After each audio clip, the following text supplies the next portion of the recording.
베트남에서 호치민 초대 국가주석은 국부라는 말을 듣는 국가적 영웅이다. 베트남 곳곳에는 호치민의 발자취를 기리는 기념물이 세워져 있다. 베트남 화폐에도 호치민의 초상화가 들어있다. 베트남에는 호치민 이외에도 국민들의 존경을 한몸에 받아온 또 다른 인물이 있다.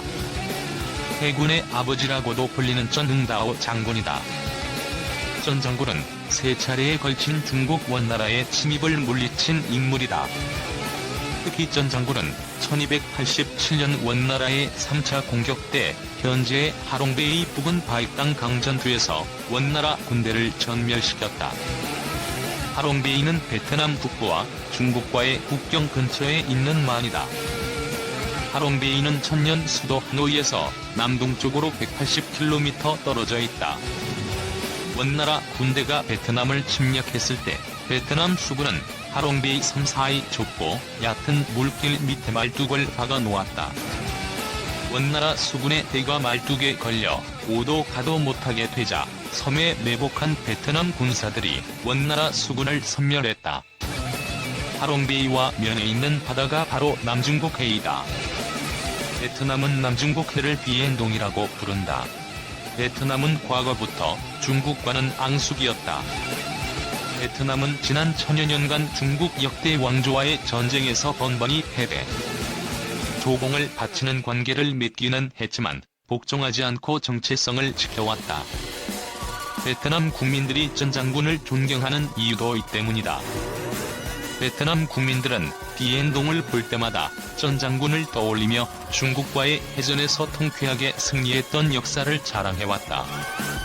최근 들어 중국과 베트남이 남중국해 영유권 문제로 날카롭게 대립하고 있다. 면적 350만 킬로미터인 남중국해에는 모두 750여 개의 작은 섬과 산호초, 암초, 모래톱이 있다. 이를 크게 구분하면 시사, 난사, 둥사, 중사 등 4개의 군도로 나눌 수 있다. 이들 4개의 군도를 놓고 영유권 분쟁을 벌이는 국가들은 중국, 베트남, 필리핀, 말레이시아, 브루나이, 대만 등 6개국이다. 특히 중국과 베트남, 중국과 필리핀 간의 영유권 다툼이 치열하게 벌어지고 있다. 중국과 베트남 간의 영유권 분쟁이 벌어지고 있는 곳은 시사군도와 난사군도이다. 시사군도는 39개의 섬과 암초, 산호초, 모래톱으로 구성돼 있고 난사군도에도 175개 섬과 암초, 산호초, 모래톱이 있다. 중국은 남중국해에 있는 모든 섬을 자국 영토라고 주장하고 있다. 중국은 현재 시사군도의 모든 섬을, 난사군도에선 10개 섬을 각각 시류지배하고 있다. 반면 베트남도 시사군도와 난사군도를 자국 영토라고 주장하고 있다. 베트남은 난사군도에 있는 24개 섬을 시류지배하고 있지만 시사군도에는 시류지배하고 있는 섬이 없다. 베트남은 과거 시사군도의 3개 섬을 차지하고 있었지만 1974년 1월 19일과 20일 중국과 벌였던 해전에서 패배하는 바람에 이 섬들을 빼앗겼다. 당시 시사해전에선 중국 인민해방군 해군의 코르벳함 4척과 소해정 2척이, 베트남 해군의 프리기함 3척과 코르벳함 1척이 각각 전투에 참가했었다. 전투기 지원까지 받은 중국이 승리했다. 베트남은 프리기함 1척이 침몰했고 나머지 함정 3척이 대파됐지만 중국은 소해정 1척만이 대파됐다. 베트남 장병 53명과 중국 장병 18명이 전사했다. 시사해전 이전에는 중국이 시사군도의 동쪽을, 베트남이 서쪽을 각각 관할해왔지만 이후에는 중국이 시사군도를 모두 차지하게 됐다. 양국은 1988년 3월 14일 난사해전을 벌였다. 난사군도에 있는 산호초에 해상관 측 기지를 건설하려던 중국 인민해방군 해군과 이를 막으려는 베트남 해군이 전투를 벌였다. 베트남은 함정 2척이 침몰하고 장병 72명이 전사하는 등 상당한 피해를 입었지만 중국은 사상자가 거의 없었다. 양국이 남중국해 영유권을 놓고 다시 격렬하게 분쟁을 벌이고 있는 이유는 무엇보다도 해저에 매장돼 있는 석유와 천연가스 때문이다. 남중국해에는 석유 2130억 배럴, 천연가스 3조 8천억 미터 3가 매장돼 있는 것으로 추정된다. 중국이 60년간 쓸 수 있는 석유와 146년간 사용할 수 있는 천연가스가 묻혀 있다. 중국 해양석유총공사의 리시시안 연구원은 남중국해는 제2의 페르시아만이라면서 앞으로 석유와 천연가스의 주요 생산지역이 될 것이라고 밝혔다. 게다가 불타는 얼음이라 불리는 가스하이드레이트가 대량 매장돼 있다. 가스하이드레이트는 물과 가스가 높은 압력과 낮은 온도 상태에서 만나 이룬 얼음 형태의 고체 결정이다. 가스하이드레이트는 부피보다 약 160에서 170배 많은 가스를 함유해 화석연료를 대체할 미래 에너지원으로 각광받고 있다. 가스하이드레이트는 영구동토층과 심해저 지층에 주로 분포하고 있다. 남중국해에는 중국이 130년간 소비할 수 있는 가스하이드레이트가 매장된 것으로 추정된다. 중국 국가해양국과지질조사국은 지난 4월부터 남중국해에서 가스하이드레이트를 본격적으로 탐사하기 시작했다. 중국 정부는 오는 2030년까지 가스하이드레이트를 상용화할 계획이다. 남중국해에는 태평양과 인도양을 잇는 중요한 해상 루트로서 매년 4만여 척의 선박이 통과한다. 중국은 물론 한국, 일본, 대만이 수입하는 석유의 90%가 이곳을 통해 운송된다. 또 중요한 교역 항로이기도 하다. 영국 해운 분석기관인 드류어리에 따르면 인도양과 태평양 사이를 잇는 남중국해 해상을 통해 글로벌 해상 무역 물량의 25%가 지나간다. 남중국해의 지해권을 장악하면 태평양과 인도양에 진출하거나 이를 저지할 수 있다. 군사적으로도 남중국해가 갖는 의미는 크다. 남중국해는 세계에서 가장 중요한 전략 요충지라고 볼 수 있다.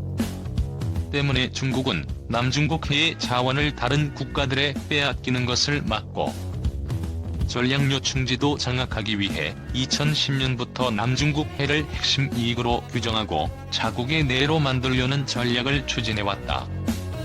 중국 정부는 남중국해의 자국 영토라고 주장해온 남해구단선을 설정해 놓았다. 남해구단선은 남중국해 주변을 따라 99개의 직선을 말한다. 이 직선들을 이어놓으면 알파벳 U자 모양이 되는데 중국이 주장하는 영해는 남중국해 전체 면적의 80%나 된다. 중국의 전략을 가장 강력하게 비판하면서 실질적으로 맞서고 있는 국가가 베트남이다. 실제로 베트남 의회는 남중국해의 시사군도와 난사군도를 포함한 해역을 자국의 주권 관할 범위라고 규정하는 해양법을 통과시켰다. 베트남의 해양법은 중국의 전략에 정면 도전한 셈이다. 당연히 중국은 베트남의 전방위적인 대응 조치에 들어갔다. 중국 정부는 난사, 시사, 중사 등 3개의 군도를 통합하고 이를 관할하는 산샤시를 시사군도 융싱다오에 새로 설립하고 하이난성에 소속시켰다. 특히 주목할 점은 중국 정부가 밝힌 산샤시의 면적이 260만 킬로미터에 달한다는 것이다. 남중국해의 전체 면적이나 마찬가지라고 해도 과언은 아니다. 그런데 3개의 군도의 육지 면적을 모두 합해도 13km에 불과하다. 융싱다오의 면적도 2.1km 밖에 되지 않는다. 3개의 군도의 전체 인구는 3,500명이고 유동인구가 2만 5천명 정도이다. 산샤시의 면적이 이처럼 넓은 것은 남중국해의 주권은 중국에 있다는 점을 분명히 하기 위한 것이다. 무력 충돌이 벌어지면 중국에 비해 군사력이 열세인 베트남이 패배할 것이 분명하다. 베트남 군비중강 박차. 그럼에도 불구하고 베트남이 절대 굴복하지 않을 것이란 점도 분명한 사실이다. 베트남은 중국과의 남중국해 영유권 분쟁에 대비해 러시아 등으로부터 무기를 구입하는가 하면 자체적으로 함정을 건조하는 등 해군력을 강화해왔다. 러시아로부터의 무기 구입 내역을 보면 지난해 말 사거리 130km의 대잠 미사일을 탑재한 게파트급 미사일 탑재 프리깃 2척과 스베틀야크급 미사일 초계정 2척을 각각 도입했다. 베트남 정부는 러시아로부터 하노이 킬로-636이라는 잠수함 한 척을 인수했다. 이 잠수함은 2009년 러시아와 체결한 21억 달러 규모의 구매 계약에 따라 도입하는 디젤 잠수함 6척 가운데 하나이다. 이 잠수함은 배수량 3,000톤급으로 최대 작전 수심은 350m, 작전 반경은 7,500km이며 고속 기동이 가능해 초계 작전에 상당한 효과를 올릴 수 있다. 이 잠수함은 구경 533mm 어뢰발 사관을 갖추고 있으며 어뢰와 기뢰, 칼리브르 SM-54 순항 미사일을 탑재한다. 호치민으로 명명된 이 잠수함은 기동 시 소음이 거의 발생하지 않아 블랙홀로 불린다. 베트남은 올해 추가로 같은 기종의 잠수함 2척을 들여오고 나머지 3척은 오는 2016년에 인수할 예정이다. 베트남은 러시아제 Su-30MK2 전투기 12대를 구매하는 데 10억 달러를 지출했다. 베트남은 이미 Su-30MK2 전투기 12대를 보유하고 있다. 또 베트남은 인도와는 초음속 순항 미사일인 브라모스 구입, 잠수함 승무원과 조종사 훈련, 중남부 야장항의 항만 시설 개선 등을 놓고 협력 방안을 논의하고 있다. 베트남은 이와 함께 네덜란드와는 시그마급 코르벳함 4척을 도입하는 방안을 협의하고 있다. 베트남은 자체적으로 길이 90m, 폭 14m의 크기의 헬기 탑재가 가능하고 급유 없이 40일간 단독 작전이 가능한 다목적 대형 함정을 건조하고 있다.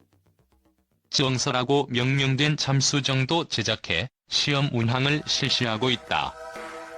이 잠수정은 길이 8.8m, 폭 3m, 배수량 12톤인 소형이지만 최대 작전 반경 800km, 작전 수심은 50m이며 기습 공격을 하는데 적합하다. 베트남에 돌아온 미국. 특히 주목할 점은 베트남이 과거 미국 공군과 해군 기지가 있던 깜라인만항을 미국과 러시아 등에 개방하고 있다는 것이다. 깜라인만항은 베트남 전쟁 당시 미군의 3대 핵심 전략기지 중 하나였다. 깜라인만은 수심이 깊은 데다 남중국 해의 왼쪽에 위치해 있어 중국과의 분쟁이 발생할 경우 병참, 발진 기지로 사용할 수 있는 전략적 요충지다.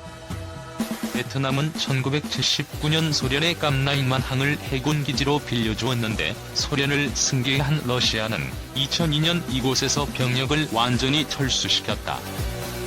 러시아는 지난 1월 깜라인만 지역에 대규모 조선소를 건설하기로 결정했다. 러시아 국영업체와 베트남 해군이 공동으로 건설하는 이 조선소에서는 앞으로 선박 건조뿐만 아니라 수리 등 기술 서비스를 제공할 계획이다. 미국 해군도 베트남 정부의 허가에 따라 군함들을 정비와 수리를 위해 깜라인만항에 정박시키고 있다. 미국이 다시 깜라인만항을 사용하거나 함정의 개항지로 활용할 수 있다면 중국에는 상당한 위협이 될 수밖에 없다. 미국 해군 함정들은 이미 다낭 등 베트남의 항구들에 기항하고 있다. 리언 페네타 전 미국 국방장관은 지난 2012년 미국 국방장관으론 30여 년 만에 처음으로 깜라인만을 방문했다. 존 케리 미국 국무장관도 지난해 12월 베트남을 방문해 고속 초계정 5척과 자금 1,800만 달러 지원을 약속했다. 베트남은 아예 남중국 해에서 유전 개발 사업에 인도 기업들을 끌어들였다.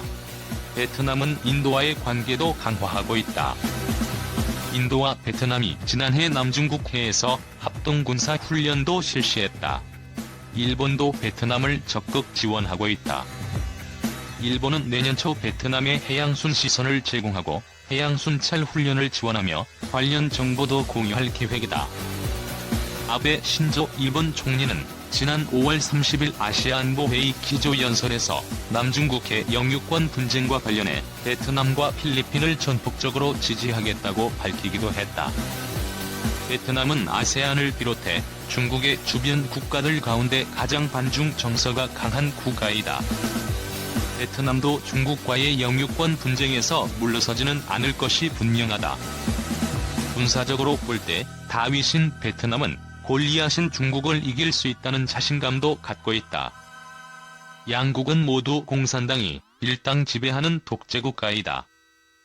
이념이나 통치 체제가 같아도 영토 문제에선 한치도 양보할 수 없다는 것이 국제사회의 냉엄한 현실이기 때문이다.